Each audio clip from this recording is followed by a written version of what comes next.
Là, nous voyons le parvis ou l'esplanade, un des côtés de la grande esplanade, tout autour de la grande mosquée de la Kaaba. Donc, un des lieux aussi de prière pour les pèlerins. Nous disions tantôt le souterrain qui va tout droit au pied de la Kaaba est un des lieux de prière, plus précisément le sous-sol qui mène directement au pied de la Kaaba.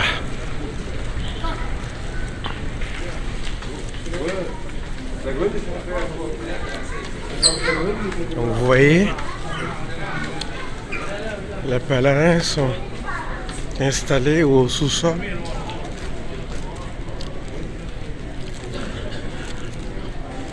Qui mène tout droit à la Kaaba.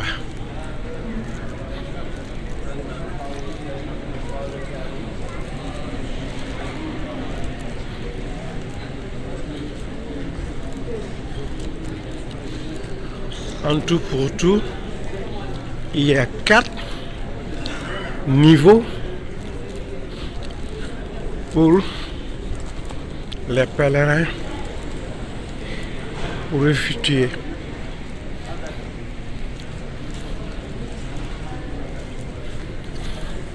la prière. Le sous-sol qui mène donc tout droit au pied de la Kaaba. Il y a le premier étage.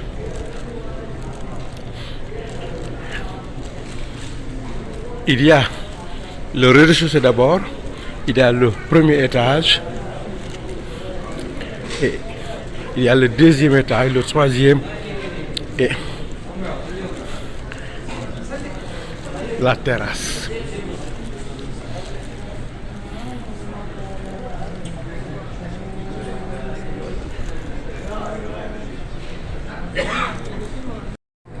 Nous sommes maintenant au premier étage. Donc, un autre lieu de prière qui est au-dessus du sous-sol et au-dessous du deuxième étage. Voilà ce qui permet à la grande mosquée de la Kaaba d'avoir une capacité de 5 millions de pèlerins au cours d'une prière. L'esplanade à l'extérieur donc, le sous-sol, le premier étage, le deuxième étage, le troisième et la terrasse. Ça, il n'y a que l'islam qui est capable de le faire, qui a la possibilité de traîner autant de monde. Nous sommes maintenant à la terrasse où se trouvent les 3 coupoles de couleur marron qui surplombent la porte, l'une des portes principales de la grande mosquée de la Kaaba, la porte 79 King Fahd. Donc la terrasse est un des lieux aussi où les pèlerins viennent pour prier. Nous disions tantôt l'esplanade à l'extérieur de la grande mosquée, le sous-sol qui mène droit au pied de la Kaaba, le rez-de-chaussée, le premier étage, le deuxième est la terrasse que voici. C'est ce qui permet à la grande mosquée de la Kaaba de pouvoir contenir au cours d'une prière, d'un seul coup, 5 millions de pèlerins. Il n'y a que l'islam qui est capable de le faire. Il n'y a pas un autre rassemblement humain dans le monde. Et cela ne surprend personne, surtout pour ceux qui sont intelligents et qui raisonnent. Dieu a dit dans le Coran, Inda dina, inda Allah al-Islam. Donc, la terrasse fait face en même temps à l'hôtel Hilton, où abrite, qui fut le domicile de Abu Bakr,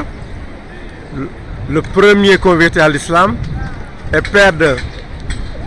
Aïcha, mère des croyants. Nous avons aussi en face de nous Abraj al-Beiti, une bâtisse qui fait 7 tours et qui contient plusieurs hôtels de 5 étoiles.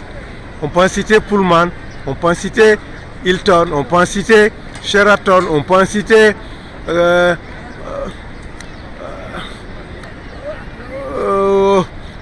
Clock Tower, on peut citer Swiss Hotel, etc. Donc voilà la terrasse de la grande mosquée. Ici, nous vous présentons le rez-de-chaussée de la mosquée où se trouve la Kaaba. Cette partie de rez-de-chaussée,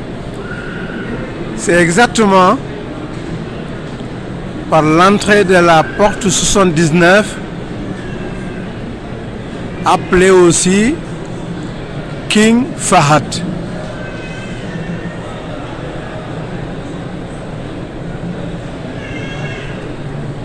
Là, nous avons le rez-de-chaussée. Donc nous vous avons présenté l'esplanade, donc l'extérieur, le parvis de la grande mosquée, où les pèlerins prient. Nous vous avons présenté le sous-sol qui mène tout droit au pied de la Kaaba. Nous vous avons présenté le premier étage et actuellement vous avez le rez-de-chaussée par l'entrée porte 79 King Fahd. fii la yonent bi jaar fii la toog ci yoon fi moo nekkoon yoon bi muy dellu Màkka bi ko waa Taayif sànni ay xeer ba muy dellu Màkka fii la jaar toog fii la ko la yàlla yónnee Jibril ne ko joxal ndigal ma jox montagne yi ndigal ñu tasaaroo ma mbugal leen léegi waxoon nga wax ñu jéggal leen dëgg la kon moo tax xam naa ujaaj yi nekk ne la ci kaw di fa ziyaare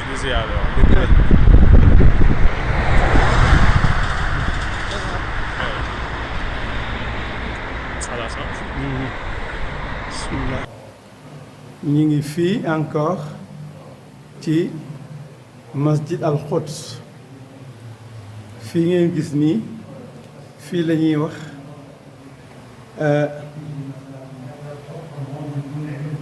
al buraax fii la ko yontu yàlla Muhammad alayhi salaatu wa salaam takkoon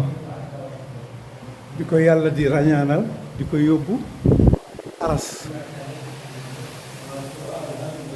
kon mi ngi nii fii la ko mi ngi nii fii lañ ne wax ne fii la yontu yàlla Muhammad salaam takkoon al buraax bi muy rañaan pour wuy ji suñu borom bi subhaanahu wa taala jëli ji julli juróom kon fii mi ngi ci kanam juma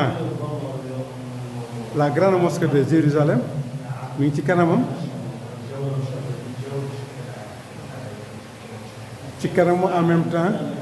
masjid al Quds maanaam la mosquée qui a la grande coupole jaune couleur d'or kon ci gannaaw mur bii nag fa le mur de lamentation nekk maanaam ñaari mur bii ma teg nii sama loxo mur ba nekk ca gannaawam mooy mur de lamentation foofa la yawut yi di defe seeni ñaan ak seeni julli kon na ngeen jàpp ne daal mur bii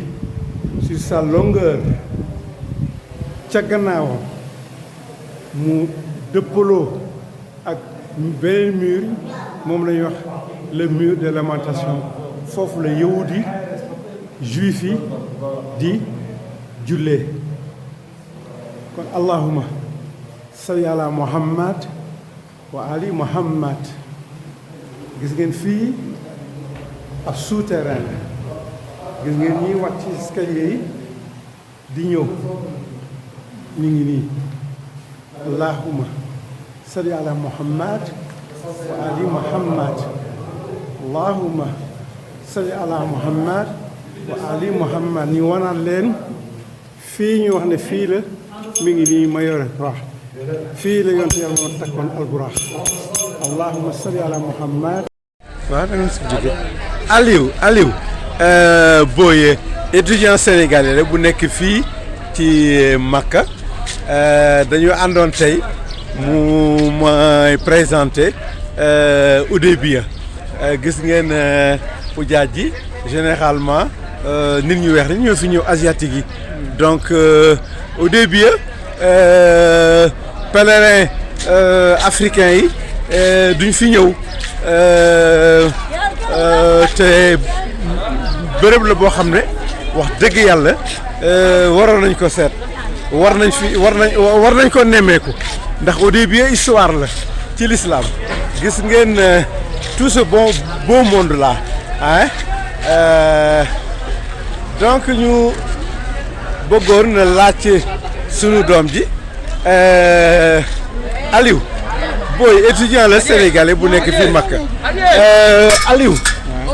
mën nga ñoo wax histoire u Hudaybiya lu fi xewoon ak nan la demee woon. waaw gannaaw bu ñu sante suñu borom bi subhaanahu wa taala ñu tënk sallallahu alayhi wa sallam sant ko beneen yoon comme mën a ñëw ci place bi incha allah taala bu ko defee sulhu al Hudaybiya moom yow mu dégg arab bu ñu ko waxee rek di nga jël li nga xamante ni daanaka moom mooy histoire place parce que sulhu mooy ak yéwénoo Hudaybiya nag mooy place yéwénoo boobu nag moom mooy li nga xamante ni Yonent bi alayhi salaatu wasalaam amaloon na ko ci digganteem ak kéeféer bi gannaaw bi nga xamee ni suñu borom wan na ko xamal ko ne ko di nga umra ji di nga dem Makka gannaaw boo xam ne dafa jógee Makka ci anam goo xam ne anam ak noteel la anam goo xam ne anam gu mucc la dégg nga bu ko defee nag te loolu mu jógee fa ci anam boobu suñu borom nag subhaanahu wa taala ne ko noonu koy fa jógee tamit di nga fa delluwaat dem def umra ak yooyu ñi nga àndal léegi nag loolu alxuraan nettali na ko ci géntu googu nga xam ne gént na ko gannaaw gi nga xamee ne géntu yonent yi moom wax yu lay doon yonent bi nag ci loolu sukkandiku ci def délégation ànd ak saxaaba yi ñëw fas yéen joxe omra bi mu ñëwee nag ba jege si kéeféer yi dégg na yonent bi mi ngi ñëw omra si wóoluwuñ yonent bi ak duggam parce que jàpp nañ ne lañ ko def ci ak ñaawteef ak métti mën naa am dafa ñëw làqu ci loolu làqu ci omra ngir ñëw fayeeku ñu ne ko nag doo dugg ci dëkk bi ñu wàcc fii nii ak saxaaba tey comme ni ma ko waxee rek jeudi 16 février 23 fii ci Taïf gis ngeen li ñu doon wax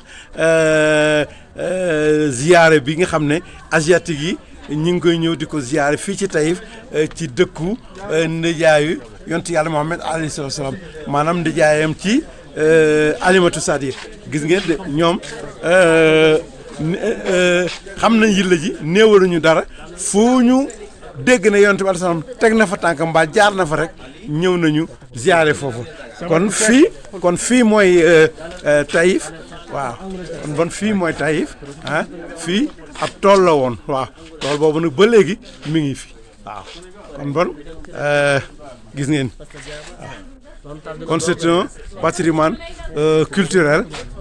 et religieux islamique bi gouvernement Arabie Saoudite tenir à conserver waaw